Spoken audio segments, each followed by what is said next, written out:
მოგესალმებით ძვირფასო ტელემაყურებლებო, მე გახლავართ ექიმი ნუტრიციოლოგი ელისაბედ ლიზი კუჭავა. ჩვენ ახლა ვიმყოფებით ზაქარია როჭკაშვილის გასტროენტეროლოგიურ კლინიკაში სკოლაში, ქალაქ თბილისში, სულხან-ცინცაძის 73 ნომერში, ყოფილი საბურთალოს ქუჩა და იმისათვის, რომ ჩვენთან ექიმთან კონსულტაციაზე მოხდეთ, საჭირო არის წინასწარი რეგისტრაცია. შეგახსენებთ კლინიკის ტელეფონის ნომრებს 596 30 50 593 30 02 ეს არის ტელეკომპანია პეკატივის საავტორო სამედიცინო გადაცემა ესკულაპი, რომელიც გადის ტრადიციულად 4 შაბათს, ტრადიციულად 20 საათზე. მისი განმეორებით ნახვა შეგიძლიათ მეორე დღეს ან იმავე კვირას ან შაბათს.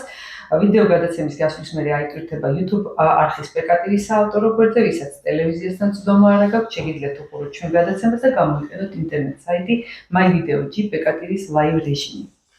ჩვენი დღევანდელი სტუმარი არის ქალბატონი თეა შავთვალაძე. ქალბატონი თეა არის ექიმი პედიატრი, კლინიკური მენეჯერი, თავისუფალი საზოგადოება ახალი ნაკადის ჯანდაცვის ჯგუფის კურატორი. ქალბატონი თეას ჩვენთან მოწვევა ერთ ძალიან ღირსშესანიშნავ დღეს დაემთხვა. მოგახსენებთ, რომ რამდენიმე ხნის წინ მე და ბატონი ზაქარია როჭკაშვილი, ჩვენი კლინიკის ხელმძღვანელი გასტროენტეროლოგი და ენდოსკოპისტი, მიწვეული ვიყავით ქუთაისში ერთ ძალიან საინტერესო სამედიცინო ღონისძიებაზე. მე ვიტყოდი, რომ მსგავსი ღონისძიება, რომლის ერთ-ერთი მეთაური და სულისჩამდგმელი ქალბატონი თეა იყო, უდიდესი მნიშვნელობის არის არა მარტო ზოგადად ქართული მედიცინისთვის, არამედ სულიად საქართველოსთვის, იმიტომ რომ თქვენ კარგად მოგეხსენებათ, რომ დღესდღეობით რეგიონები ცოტა არ იყოს, ესე ვთქვათ, დეფიციტში არიან ისეთი ღირსშესანიშნავი ღონისძიებების, როგორც არის სამეცნიერო კონფერენციები.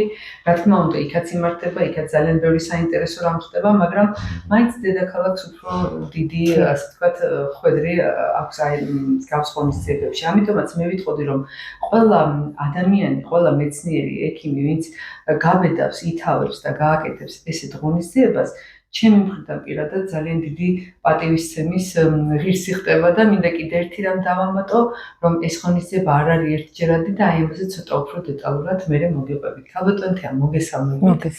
მე ვიტოვებ ნებართვას, რომ ერთმანეთს მიმართოთ სახელებით, იმიტომ რომ ჩვენ აი ეს რაღაცა ძალიან კარგი კოლაბორაცია უკვე ამის საშუალებას გვაძლევს. თეა, მოგესალმებით კიდევ ერთხელ და მინდა კიდევ ერთხელ მოგიხადოთ მადლობა ყველაფრისთვის, რაც გააკეთეთ. მარტო ჩვენი მიწვევით არა, აი სრულიად არაჩვეულებრივი, მე ვიტყოდი, სამეცნიერო და სამუშაო გარემოს შექმნით.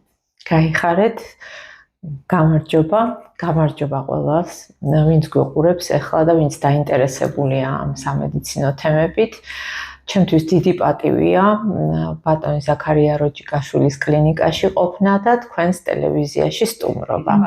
წარმატებებს გისურვებთ, როგორც კლინიკას უსურვებთ წარმატებას, ასევე ტელევიზიას და ყოველთვის ცდილობთ, რომ გააჟღეროთ და გაახმაუროთ ის ფაქტები, რომელიც ასე ვთქვათ, ძალიან მნიშვნელოვანია, მაგრამ შესაძლოა იმ დონეზე არ ხმაურდება, რომელსაც სხვა რეზონანსი უნდა მიეცეს და ძალიან დიდი მადლობა, რომ ამის სადარაჯოზე დგეხართ. მადლობა თეა. სამწუხაროდ ცოტა მეტი კომერცია და პოლიტიკა გვაქვს, ვიდრე მეცნიერება და განათლება ტელეკომპანიებში და მე ყოველთვის მიხარია, როცა თქვენაერი ადამიანი მოდის და ჩვენ გვაქვს ამის ბედნიერება, რომ ვისაუბროთ მეცნიერებაზე, განათლებაზე, იმიტომ რომ მე ვფიქრობ, რომ ქვეყნის მომავალი ეს არის ზუსტად. დიახ. თეა, მოდი ახლა მოკლედ და ძალიან საინტერესოდ მოვყვეთ ამ ხაზს, რა ხდებოდა ის საოცრება, რაც 29 ნოემბერს 2025 წელს ქალაქ ქუთაისში აი ამ არაჩვეულებრივ საუნივერსიტეტო გარემოში წერეთლის ინსტიტუტი, რომელიც არის, რა ვიცი, საუკუნეზე მეტი ხნის ისტორიის, რომელსაც ჩვენ გვაზიარეთ და არა მარტო ჩვენ, არამედ მთელი საზოგადოება. ეს იყო სამედიცინო კონფერენცია სახელწოდებით 21 საუკუნის გამოწვევები მედიცინაში. დიახ, ეს იყო 21 საუკუნის გამოწვევები მედიცინაში. ჩვენ დავიწყეთ ამ დასათაურებით რეგიონულ კონფერენციათა ციკლის პირველი კონფერენცია. ცოტა შორიდან მოყვები, საიდან გაჩნდა ეს იდეა. ჩვენ როცა შევიკრიბეთ თავისუფალ საზოგადოება ახალ ნაკადში ჯანდაცვის გუნდი, ჩვენ მივხვდით, რომ ძალიან ისედაც ვიცოდით და კიდევ ერთად ჩვენი ერთობლივი მსჯელობებით მივხვდით, რომ რეგიონულ მხარდაჭერას უდიდესი მნიშვნელობა აქვს ჩვენი ქვეყნისთვის. რეგიონული მხარდაჭერა იმისთვის არ ხდება, რომ თქვათ ისინი ან დაჩაგრულები არიან, ან ნაკლები ინფორმაცია, იქაც ხდება ძალიან კარგი კონფერენცია, უბრალოდ თითქოს გაყოფილია თბილისი ცალკე და რეგიონი ცალკე. ჩვენ თბილისელებიც რო ხშირად დაპატიჟებულები ვიყოთ იმ რეგიონულ კონფერენციებზე, რომელიც იქ ადგილზე ტარდება და ძალიან მაღალ კვალიფიციური კადრია თითოეულ რეგიონში. მე ამის მჯერა არა მხოლოდ ჯანდაცვის კუთხით, შეიძლება სხვა დარგობრივი კონფერენციები ძალიან საინტერესო ტარდებოდეს და სამწუხაროდ რაღაცა თითქოს ცალ-ცალკე არის ეს პროცესი თბილისში ცალკე და რეგიონში ცალკე. და სწორედ ამის გაერთიანება გვინდოდა, კოლაბორაცია გვინდოდა, რომ გაგვეკეთებინა. აქედან გაჩნდა იდეა, რომ ესეთი რეგიონულ კონფერენციათა ციკლი დაგვეგეგმა და პირველი თუ არა ქუთაისი საიდან უნდა დაგვეწყო ეს იქნებოდა ქუთაისი რა თქმა უნდა. ამასთან მინდა ძალიან დიდი მადლობა გადაუხადო ქალაქ ქუთაისის მუნიციპალიტეტს, რომელმაც გვიშუამდგომლა აკაკი წერეთლის უნივერსიტეტთან და მათი ერთობლივი მასპინძლობით ჩვენ შევძელით ძალიან წირი რესურსით, ასე ვთქვათ, სულ ყველა გვეკითხებოდა, რომ როგორ უნდა წავსულიყავით, რანაირად უნდა მოგვეხერხებინა ეს ყველაფერი, მაგრამ ჩვენ ეს შევძელით, ჩვენი საკუთარი დაფინანსებით, არავინ ასე ვთქვათ, სპონსორი არ გვყავდა, მაგრამ თქვენი კლინიკის მსგავსად, როგორც კლინიკა ესკულაპი დაგვიდგა გვერდში, ბატონი ზაქარია, თქვენ ქალბატონი ლიზი და სხვა კიდე საინტერესო სპიკერები, რომლებიც აქედან წავედით. იქ დაგვხდნენ სასწაული, ესე იგი, ჯანდაცვის წარმომადგენლები, ექიმები, როგორც ახალგაზრდა ექიმები, ასევე გამოცდილი წლების ექიმები და რაც მთავარია სტუდენტები. ეს იყო, არ ვიცი, ჩვენთვის აღმოჩენა. ვისაუბროთ მე სტუდენტებს. კი ბატონო, ეს იყო აღმოჩენა, როცა ჩვენ ჩავხდეთ სტუდენტები ამ კონფერენციის დაგეგმარებაში და მივხვდით, რომ ეს იყო ყველაზე სწორი ნაბიჯი, რაც ჩვენ უნდა გაგვეკეთებინა და გავაკეთეთ და აუცილებლად ეს პრიორიტეტულ ხაზად გაყვება ამ ყველაფერს. არა მარტო თქვენი კლინიკა, ჩვენ გვერდში დაგვიდგა ყველაზე ესე ვთქვათ, დიდი მხარდაჭერა გამოგვიცხადა ქალბატონმა მაკაბულეიშვილმა და თეთრმა ხალათმა. ეს ორგანიზატორები ვიყავით ჩვენ ერთად და ვფიქრობ, რომ ეს ყველაფერი შესრულდა და ჩატარდა ძალიან, ასე ვთქვათ, ხმაურიანად, როგორც შეიძლებოდა რომ მომხდარიყო. თეა, ერთი რამ მინდა გკითხოთ და აი ამის ნებართვას იმედია მომცემთ. მე მინდა ცოტა მეტი გავიგო თქვენი საქმიანობის შესახებ, იმიტომ რომ საზოგადოება საკმაოდ სერიოზულ განაცხადს აკეთებს, მართავს რეგიონში საკმაოდ მაღალი დონის კონფერენცია, ძალიან კარგი სპიკერებით, ჩემს თავს არ გულისხმობ, რა თქმა უნდა. რა არის ამ ორგანიზაციის დაარსების და შექმნის იდეა, რა მისია გაკისრიათ, როგორ მოხდა საერთოდ გაერთიანება და მე ვხვდები, რომ ეს ყველაფერი ერთი დიდი ასე ემსახურება ქართული მედიცინის განვითარებას და მაინტერესებს ზოგადად როგორია თქვენი სამოქმედო ასე ვთქვათ კრედიტი. პირველ რიგში ლიზა, მინდა გითხრათ, რომ ერთ-ერთი წამყვანი სპიკერი იყავით და დიდი მადლობა ამისთვის. თავისუფალი საზოგადოება ახალი ნაკადი დაახლოებით წელიწად ნახევარია რაც შეიქმნა და იდეა არის ესეთი, რომ გაძლიერდეს დარგები საქართველოში, თითქოს ყველაფერი პოლიტიზირებულია, მათ შორის დარგები. არის სიტუაციები, როცა ვთქვათ, გვინდა რომ კარგი ვთქვათ და შეიძლება პოლიტიკურად თუნდაც დარგობრივად რაიმე კარგი თქვა, ერთ ნაწილს მიგაკუთვნონ პოლიტიკური ჯგუფის თუ ცუდ სიტყვი და კრიტიკულ სიტყვი მეორე ჯგუფს მიგაკუთვნონ. თითქოს ყველაფერშია ეს პოლიტიკა შესული და ჩვენ დარგის სპეციალისტები გულდაწყვეტილები ვართ იმითი, რომ წინ არ მიდის ზოგჯერ სიტუაციები. თუმცა რა თქმა უნდა, კარგი რაღაცეები ხდება, მაგრამ არის სიტუაცია, რაზეც გვინდა ვისაუბროთ ოღონდ პოლიტიკის გარეშე. და რადგან ეს სივრცე არ არსებობდა, სწორედ ესეთი ადამიანები შევკავშირდით, დავკავშირდით, გაუცვალეთ აზრები და გადავწყვეტეთ სწორედ იმ დროს, როცა ხდებოდა ამ არასამთავრობო ორგანიზაციებზე, მოკლედ ძალიან რთული პერიოდი იდგა, ჩვენ გავრისკეთ და შევკავშირდით, იმიტომ რომ ჩვენი იდეა აბსოლუტურად იყო სუფთა. და არანაირი თანხები არ ტრიალებდა, არანაირი ქვედინებები არ მიდიოდა.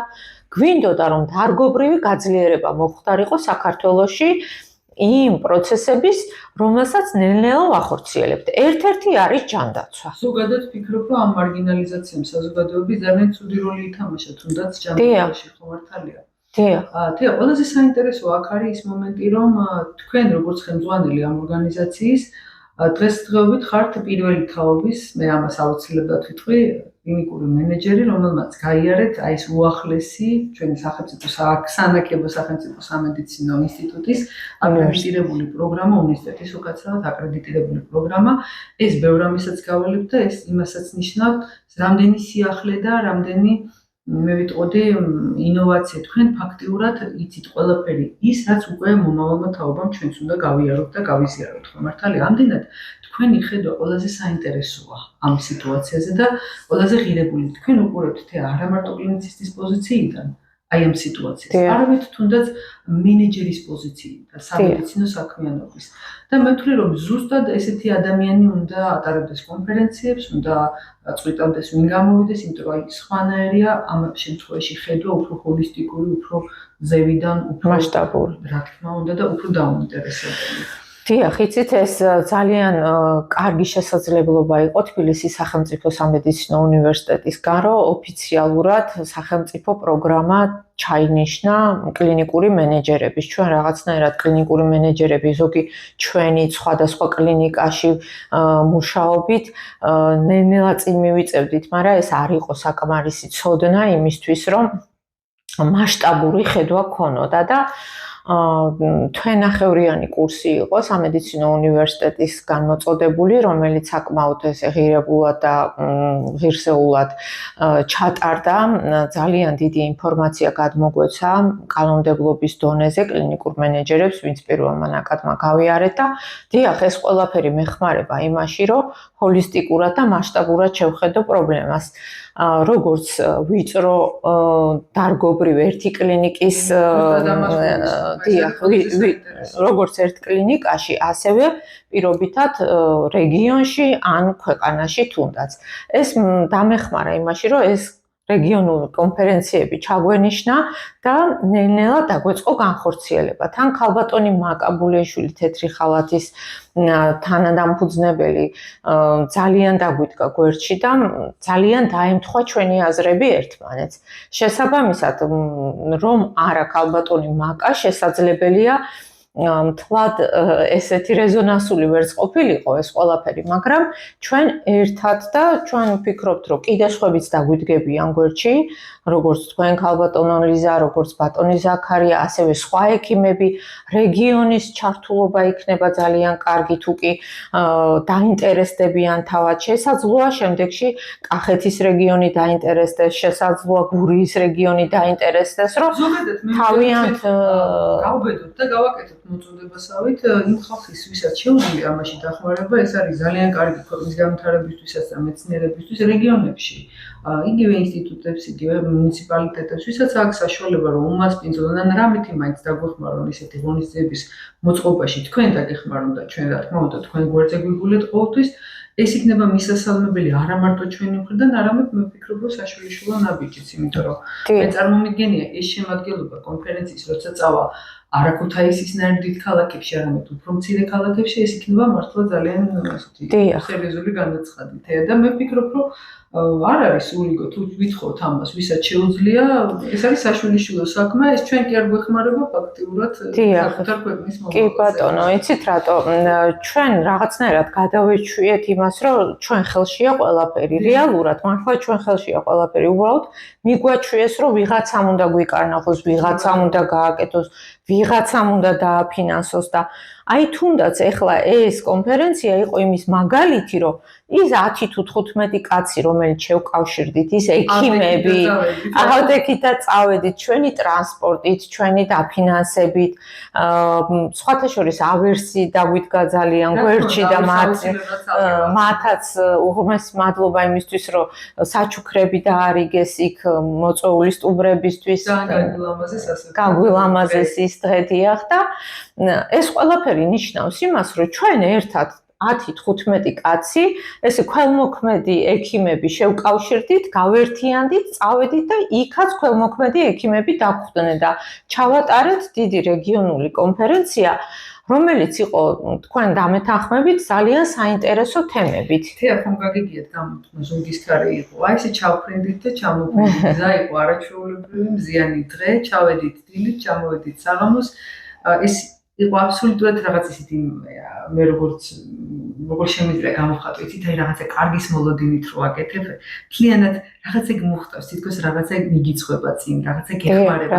აბსოლუტურად პოზიტიური განწყობით წავედით და წამოვედით და მით უმეტეს იქ ისეთი საოცარი ბავშვები ვნახეთ, რომ ეს კიდე ეს ცალკე აღნიშნვის ღირსია. დიახ, ის სტუდენტები, რომლებიც სპიკერებად გამოვიდნენ ჩვენს კონფერენციაზე, იყო ჩვენთვისაც აღმოჩენა, მათთვის იყო დიდი აუდიტორიის წინაშე, ესე იგი პირველი გამოსვლა, რომელმაც ძალიან დიდი ასპარეზი მისცა თავად მათ, რომ ესე იგი იყვნენ უფრო წარმატებულები შემდეგ მომავალ თავიანთ საქმიანობაში და ექიმობაში.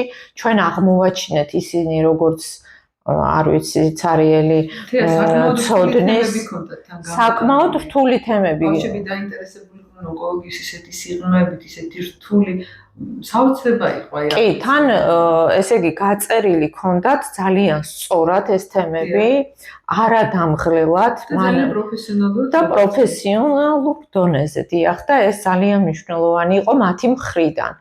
ამიტომ ძალიან ბევრი კლინიკა დაინტერესდა ამ ბავშვებით.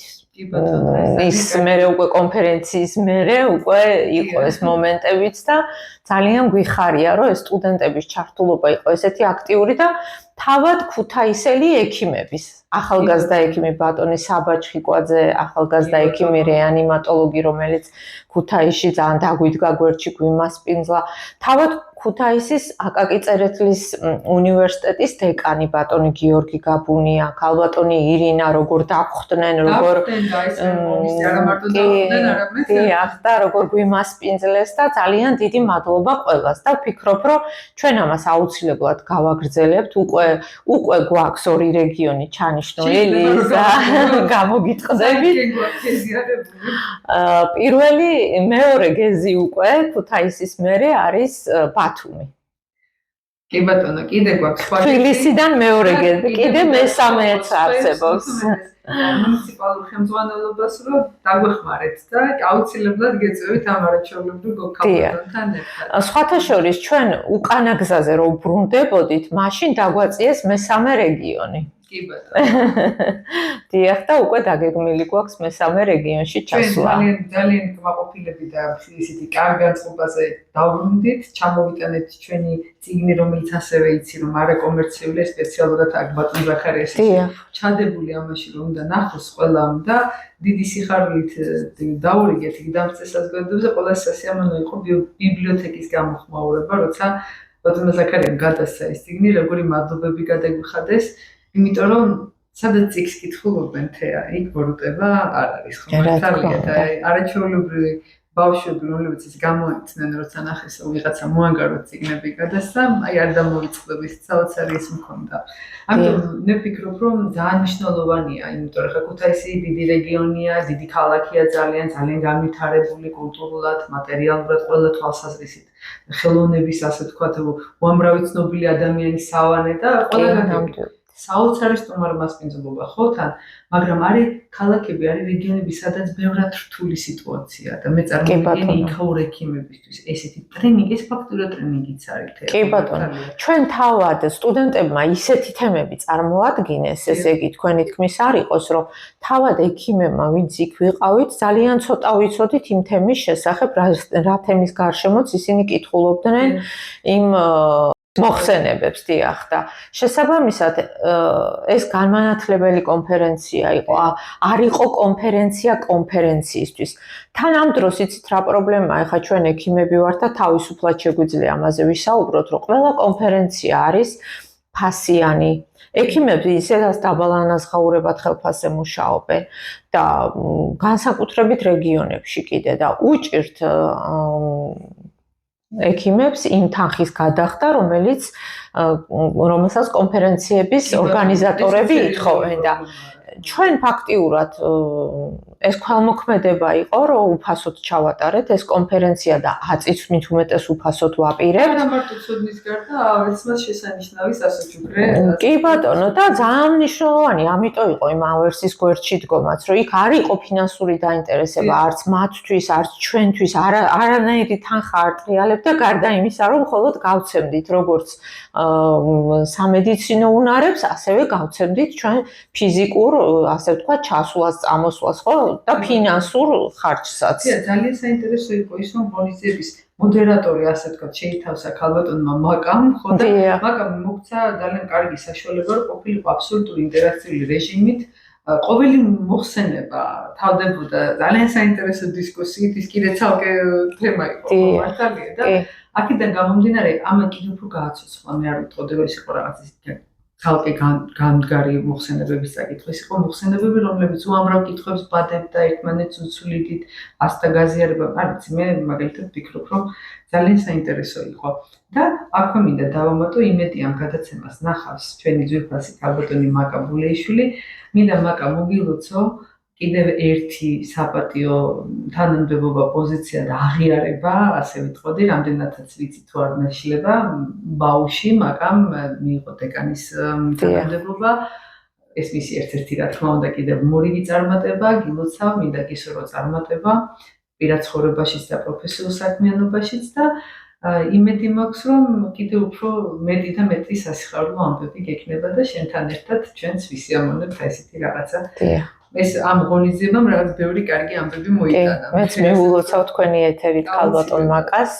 ძალიან ბედნიერი ვარ, რომ ეს ადამიანი ჩვენს გვერდით არის, ქალბატონი მაკას ინტერაქტიულობამ განაპირობა კონფერენციის მსმენელთა ინტერაქტიულობა და ერთად ისეთი კონფერენცია გამოვიდა მართლაც, რომ იქიდან არავის წასვლა არ უნდოდა და ძლივს დავასრულეთ, მოკლედ საკმაოდ დიდი დრო იყო უკვე გასული და ძლივს დასრულდა ეს კონფერენცია, იმიტომ რომ თითქოს კი დაშლა არავის აღარ უნდოდა იქიდან იმდენად საინტერესო წარიმართა და ქალბატონი მაკა დიახთ დეკანად დაინიშნა ბათუმის უნივერსიტეტის და ეს ძალიან მნიშვნელოვანია როგორც თავად ბათუმელებისათვის, ასევე იმ უცხოელი სტუდენტებისთვის, რომლებიც იქ ირიცხებიან და ვფიქრობ, რომ ქალბატონი მაკას დეკანობა ნამდვილად დიდ სიკეთეს მოუტანს ბათუმს და კიდევ ბევრ სხვა საქმეშია და ასაშიც წარმატებებს უსურვებ.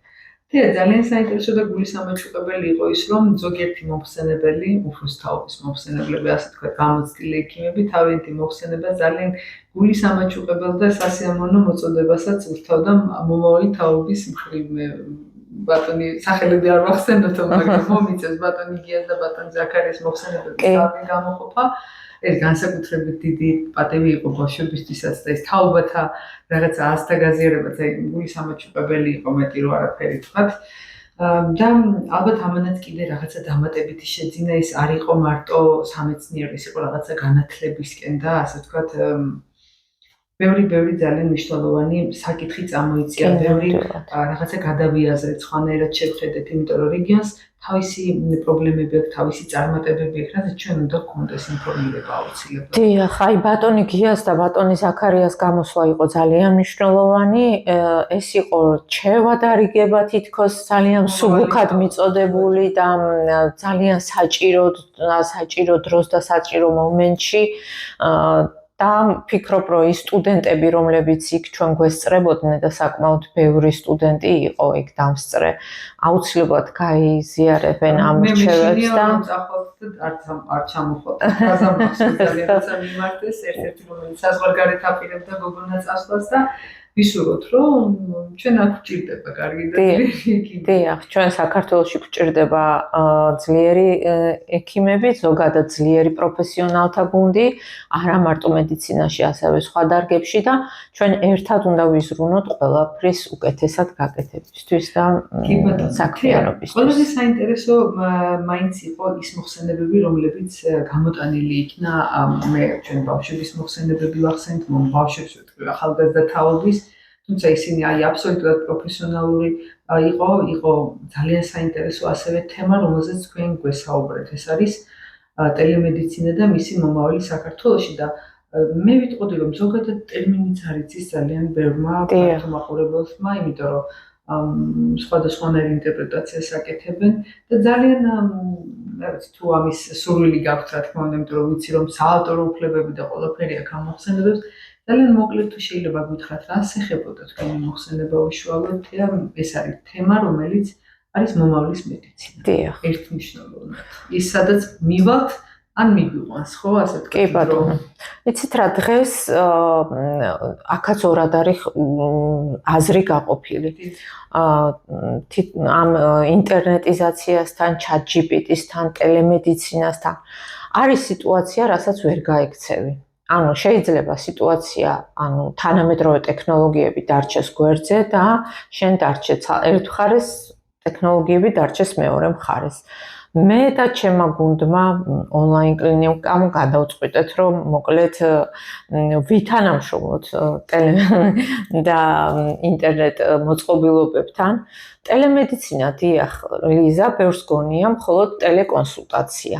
ანუ ონლაინ კონსულტაცია. ჩვენ ამის ძალიან ბევრი მაგალითი გვაქვს და ზოგადად ექიმები ძალიან დაკავებულები ვართ არა მარტო კლინიკაში, არამედ სახლში ტელეკონსულტაციებით პაციენტებს უტარებთ ხოლმე. ეს მხოლოდ არ არის ტელემედიცინა. ტელემედიცინა არის ის მოწყობილობები, ის ტექნოლოგიური სიახლეები, რომელიც მოაქვს მაგალითად ინტერნეტს. ეხლა ეს როგორ შეიძლება მოხდეს? არსებობს მაგალითად ციფრული სტეტოსკოპი, რომლის გასინჯვის საფუძველზეც ხდება იმ ხმიანობის ჩაწერა, რომელიც შეიძლება აიტვირთოს პაციენტის ციფრულ კაბინეტში და ციფრულ კაბინეტში გადაზიარდეს თუ ამის აუცილებლობა იქნება სხვა ექიმთან სხვა ქვეყანაში. არსებობს მაგალითად ოტოსკოპი, ლარინგოსკოპი 3D სურათებს რომელიც იღებს და შესაძლოა ეს სურათები იმდენად კომპეტენტური იყოს, რომ თვალზე მეტად უკეთესად აღიქვას, იმდენად კარგ სურათებს იღებს და გადაზიარდეს თუნდაც ოტორინოლარინგოლოგთან, რომელიც იმ მომენტში ადგილზე ვერ იმყოფება, თუნდაც რაიონში არ არის სპეციალისტი, რაიონში გადაიღოს ვინმე ოტოსკოპით ან ლარინგოსკოპით კარგი სურათი და გადმოაგზავნოს თბილისში მაგალითად ოტორინოლარინგოლოგთან.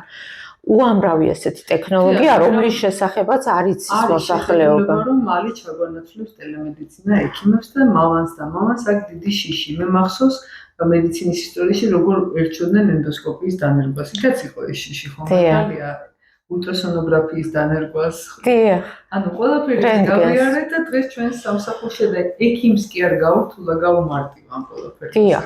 იცით რა, მე ვფიქრობ, რომ თუ კი ჩვენ სწორად მივიღებთ ამ ტექნოლოგიებს და დავიწყებთ მათ შესწავლას, ჩვენ ისინი გაგვიმარტივებენ მუშაობაში. რა თქმა უნდა, ჩვენ სასახურში და შიშით არ მიუდგებით პრობლემას, ჩვენ აუცილებლად დავჭირდებით თავად ტექნოლოგიებსაც და მოსახლეობასაც ტექნოლოგიებთან ერთად, მაგრამ ჩვენ თუ შიშით მიუდგებით და უარყოფა გვექნება ამ ტექნოლოგიების მიმართ, მე ვფიქრობ, რომ ძალიან ხშირ შემთხვევაში შეიძლება ზოგიერთი მართლაც ჩანაცვლდეს. ეხლა ეს ჩანაცვლება ცოტა ცუდი ტერმინია, მაგრამ ნახეთ რა ხდება, თუ კი ექიმი იმის იქით და არსებობენ ესეთი ექიმები, რომ თქვათ იმის იქით, რომ მხოლოდ გადაანაწილოს პაციენტი და სხვა მასთან ურთიერთობაში არ შევიდეს, ამას ეხლა ძალიან მალე შეიძლება ვინმე რობოტი დაგხვდეს კლინიკაში რო შევალთ, შეიყვანო მონაცემები და შეიძლება პირდაპირ გირჩიოთ უკვე რომელ სპეციალისტთან გესაჭიროებათ კონსულტაცია და გადაგამისამართოთ, ხო ხდებით? რადიოლოგიაში მაგალითად გეტყვით, რომ დაახლოებით 6 თვით ადრე 57%-ში დებდა სწორ დიაგნოზს ChatGPT. დღეს უკვე 83%-ში წერს სწორ დიაგნოზს. ამან შესაძლოა რადიოლოგების, ასე ვთქვათ, რიცხვი შეამციროს, მაგრამ ეს არ ნიშნავს იმას, რომ სრულად ჩაანაცვლებს რადიოლოგებს. ამიტომ რადიოლოგებიც უნდა ისწრაფოდნენ იმისთვის, რომ უფრო გაძლიერდნენ ტექნოლოგიებთან ერთად თავიანთ ცოდნაში. ჩვენ ექიმები ყოველთვის ვსწავლობთ, ყოველთვის არ თავდება ჩვენთან სწავლა და ჩვენში და ჩვენთან ერთად ესწავლა და შესაბამისად ეხლა ამის ერა დადგა და ჩვენ ამ კუთხითაც უნდა გავძლიეროთ. ჩვენი ასე ვთქვათ თანხლები მოვლენაა და აქედან გამომდინარე მე ვფიქრობ რომ ტელემედიცინა ნამდვილად არ არის რაღაცნაირად ასე ვთქვათ კონკურენტი კარგი ჭკვიანი ექიმის ხომ მართალია? დიახ, მეც ესე ვფიქრობ. მეგონია რომ მისი გამოყენება უფრო გაგუმარტივებს რაღაცეებს და შესაბამისად უფრო ფართო არეალსაც შემოგთავაზებს, იმიტომ რომ ისეთი კვლევის მეთოდები ხდება, თქვენ ძალიან კარგი რამ ახსენეთ, საქართველოს მთაგორიანი რელიეფის ქვეყანა, სადაც ბუნებრივი კლიმატური ცვლილებებთან ერთად ხდება მაინც მიუხედავად ამ არაჩვეულებრივი გზით, რომელთაც ჩავედით, ხო? ხდება პერიოდულად რაღაც გარკვეული რეგიონებში დაუშვათ ადგილის მიღწევის, ექიმის მისვლის პრობლემაა. შესაბამისად, იქ სადაც ლოკალურად ესეთი აპარატურა არის, შესაძლებლობა იქნება, რომ ადამიანი, რომელიც არის ნასწავლი, ჩაატაროს პროცედურა, ჩაატაროს მანიპულაცია და უკვე თბილისში მყოფმა ონლაინ კონსალტინგ ჯგუფმა დასვას დიაგნოზი ან დანიშნოს ხუმრობა. ეს არის შესანიშნავი გამოსავალი, ასე ვთქვათ, მაღალმთიანი რეგიონებში. დიახ, მე ვიცი, რომ სახელმწიფო ამაზე ზრუნავს და ავითარებს ტელემედიცინას საქართველოში.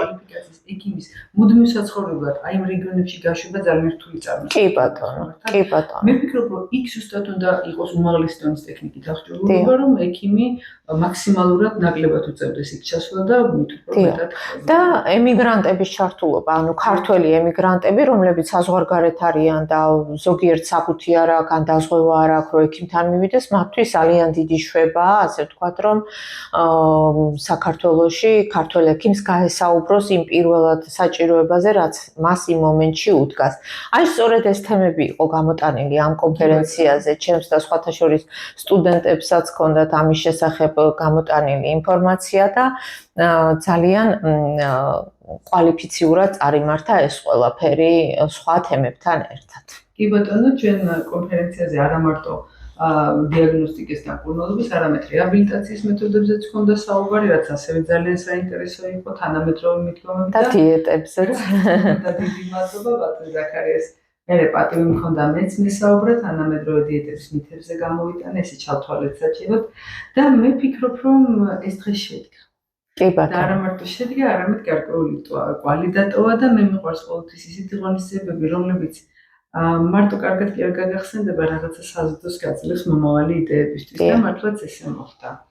ჩვენ ველოდებით გამოხმაურებას რეგიონებიდან, ველოდებით აგრეთვე რეგიონის ექიმებისგან გამოხმაურებას და აქ მივმართავ თითოეულ ექიმს, რომელიც რეგიონშია, თუ თქვენ გაქვთ საინტერესო თემა, საინტერესო მოხსენება, ის, რომელიც გინდათ, რომ გაჟღერდეს უფრო ფართო, ასე ვთქვათ, აუდიტორიის წინაშე, მოგწერეთ, დაგვიკავშირდით და ჩვენ აუცილებლად შევეცდებით, რომ თქვენი თემა წარუდგინოთ. ჩვენ ტელეკომპანია პეგატისზე შეგიძლიათ შეგვეხმიანოთ.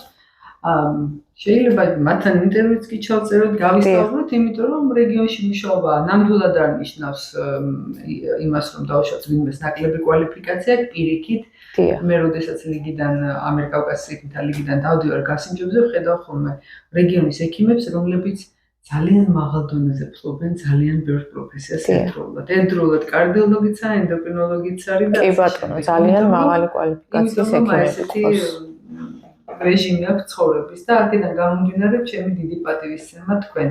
და თეა მართლა ძალიან კარგი შემოთავაზება გააკეთა, ეს იშვიათად ხდება, რომ ესე მოგიწოდოთ ადამიანმა და რა ვიცი, ძალიან სამწუხაროდ ესეც თანხებთან არის დაკავშირებული კონფერენციებზე ექიმის გამოსვლა. ანუ სამწუხაროდ ორგანიზატორები ამაშიც თანხას იღებენ.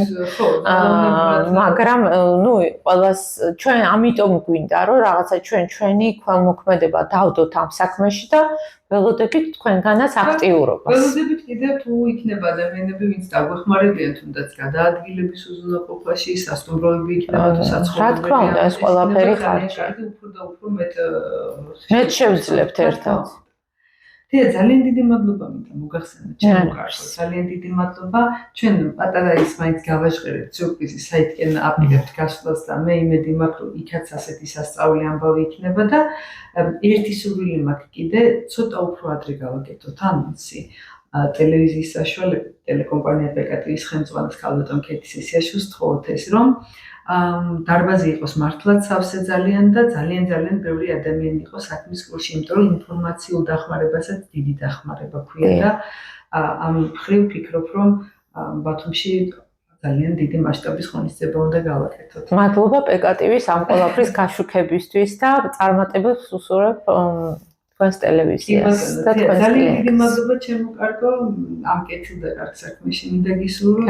ჩვენი კლინიკა პატიმ ზაქარიასთან ერთად ჩვენ გვერდში გიგულეთ, სადამდეც შევძლებთ და რაშიც შევძლებთ და ჩვენს მაყურებელს კიდე ჯანმრთელობა უსურვებთ. ჯანმრთელობას გისურვებ.